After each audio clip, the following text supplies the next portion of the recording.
Night Fury, the return of PZ8 is back, and the lead-up is so good. This is an announcement from Palestine. Take a look.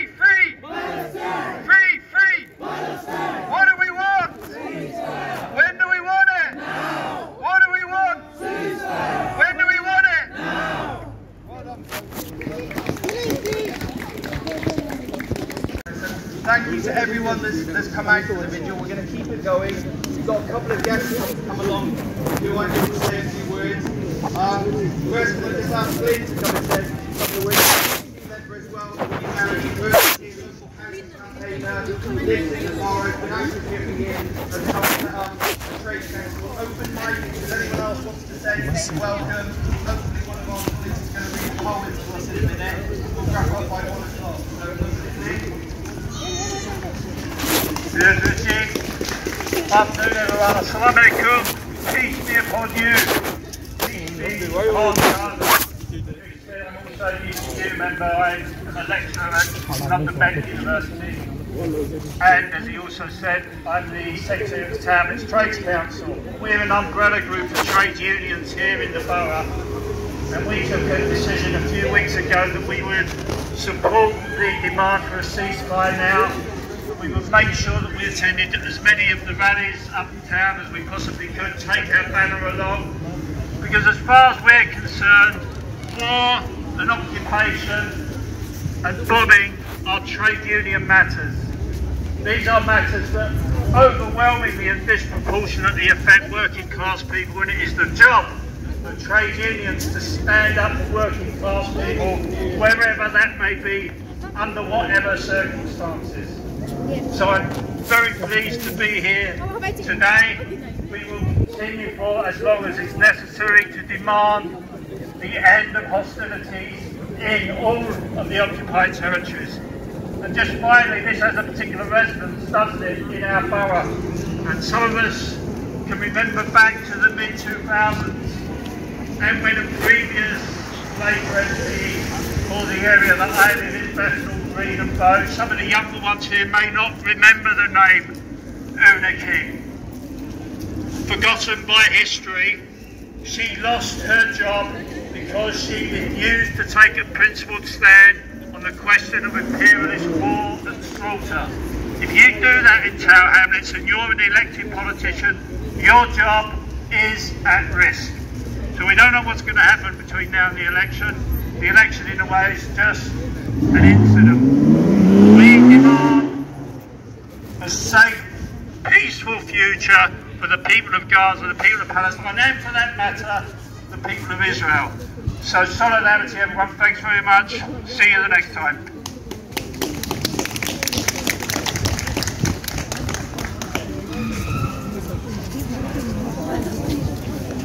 No, what's up? I don't know. Yeah, I'm putting so much. My name is lecturer here at New City College now. Also, I'm a member of the Big Ride for Palestine, as you can see. And we've been doing rides every fortnight in London. And this, so we had the big march. I'm not even the only one looking. I was there with my coffee, and this Saturday coming, I'll be cycling along with other cyclists. We're meeting up at I didn't even do the whole thing though. under Waterloo Bridge, and we'll be cycling around central London.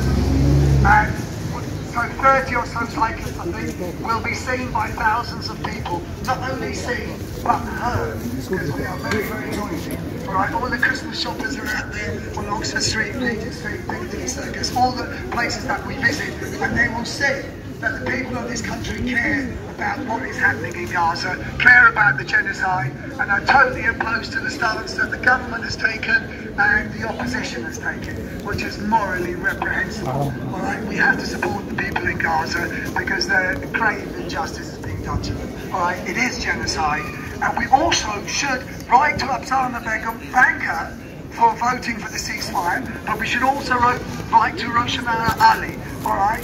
Get the students to do it. All right, you can tell them about the Right to Them website.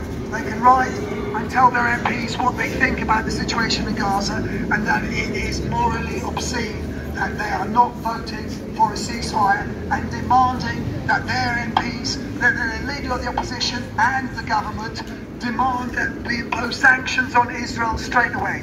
It's a racist, Zionism is a racist ideology that has enslaved the Palestinian people, and they are being ethnically cleansed as we speak. All right, it happened in the Nakba in 1948, it's happening now. We have to do everything in our power to stop this from happening, all right? A lot of people are taking action. There's a group called Palestine Action. They're going on buildings. They're stopping Elbit, producing arms. A lot of British companies make millions, billions of pounds by selling weaponry to Israel. We have to stop that, all right? We can't be a party to that kind of behaviour. All right, thank you. Oh, and let's go.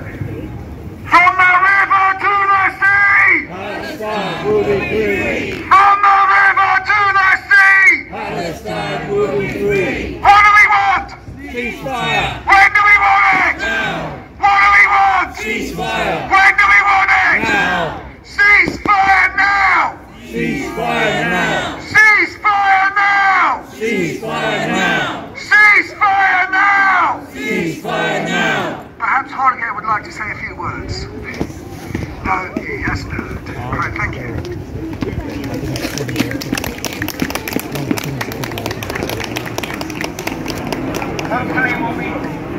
Hopefully we'll be joined by a couple more people coming out at 12:45. So if you're able to hang around, we do want to be a presence here. We did say it's a meeting today. We are very witness to what has happened, what is happening now, and what we are trying to change. I think when it comes to the college here, we are, this is a peaceful protest. It's lawful and peaceful to speak out. I think we've got a duty to do so. But we have to remember, if we go back in time far enough, you can find things that everyone accepts now is right to do that would have been challenged at the time. If you challenge section 28 that said that you couldn't teach about gay rights inside schools, if you spoke out against that, you would have been threatened in those days. You weren't allowed to speak about those things. When it came to South Africa, people took a stand against South Africa. They called it what it was, an apartheid state. That's what Israel is. It's an apartheid state. The boycott and sanctions movement of South Africa worked to break a racist society. We've got to now organise a sanctions, divestment and mass protest campaign to break what is a racist society and an apartheid state in Israel. But it'd be the same for black and white unity. If you go far back enough, even some of the trade unions were racist and didn't support black workers. In the workplace, you would have been called out if you just for saying simply black and white unity matters. So we have to stand on the right side of history and not be cowed and not be intimidated for speaking out for the truth. Of course we have to be sensible in the way we talk to our students. We should not be partial in the classroom. It's our workplace, we've got a right that this is wrong to us. I think we have to make that point. There will be more demonstrations in central London coming up. The last ones have been tens of thousands, hundreds of thousands, maybe up to 1 million marks on the street. We're going to have to keep marching and building this movement, and that's why today is a day of action in the workplace. Right across the country, cultural workers in the museums and the art galleries in London will be walking out of work. It's also an international day of solidarity with Palestine on the United Nations calendar. This is a day that we mark to recognise what happened with the Nakba and the situation in Palestine all around the world. So you are standing with people around the globe. We will have to march again on the streets. If you've been on the demonstrations, help build them. Can you do a Saturday school in your local community? Can you leaflet your neighbours? Can you ask your friends and family to come? I bring my 2.5-year-old son. They're safe spaces to march on. If you've not been on a march or demonstration before, come along and be part of that movement that calls on our government to stop arming countries in the Middle East, to stop standing on the sidelines of it, Yemen being bombed, Palestine or elsewhere, to stop this violence in the world, stop the arms trade, spend the money on education and help make the world a better place, not a more miserable place. So we're just waiting. Another colleague of mine is going to read a poem coming out soon. Is there anyone else who wants to say a few words? Yes? Alright.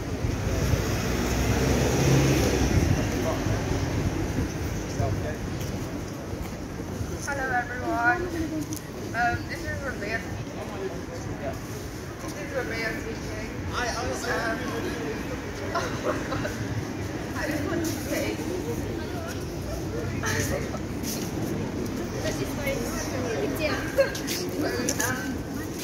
If anyone's out in the States, whatever's going on in Palestine is okay for Israel to do. Just for your own family in that situation. Imagine your younger siblings, imagine your children, imagine your mom and dad.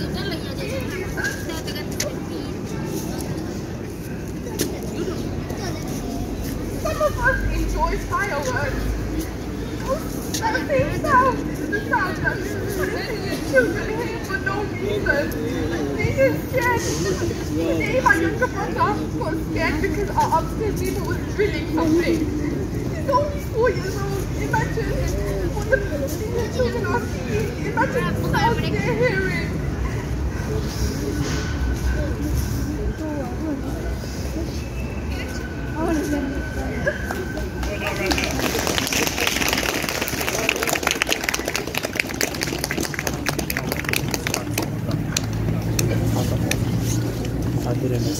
You're up. This is, thank you, Rabia. It's very touching and emotional there. I hope you've got some friends who can give you a hug. We've got Steve is just going to read a poem for us now. Steve's a maths from the maths department. So, Steve, when you're ready.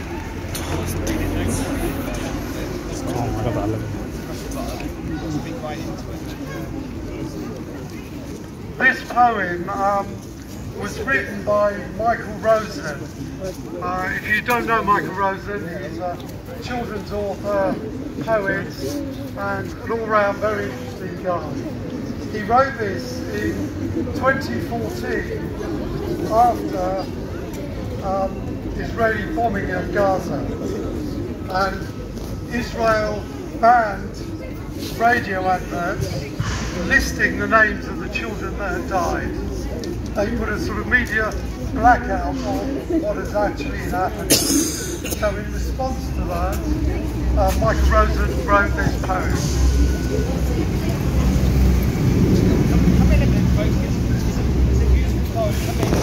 It's a lovely poem. Don't name the dead children. The people must not know names of the dead children. The names of the children must be hidden. The children must be nameless. The children must leave this world leaving no names. No one must know the names of the dead children. No one must say the names of the dead children. No one must even think that the children have names. People must understand that it would be dangerous to know the names of the children. The people must be protected from knowing the names of the children. The names of the children can spread like wildfire. The people would not be safe if they knew the names of the children. Don't name the dead children. Don't remember the dead children. Don't think of the dead children. Don't say dead children. I think it's a beautiful poem. Thank you.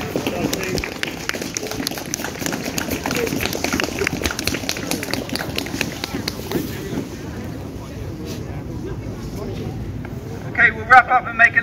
When do we want it? Now. What do we want? When do we want it? Now. What do we want? When do we want it? Now. What do we want? When do we want it? Now. What do we want? Free, free! Free, free! Free, free! From the river to the sea! From the river to the sea!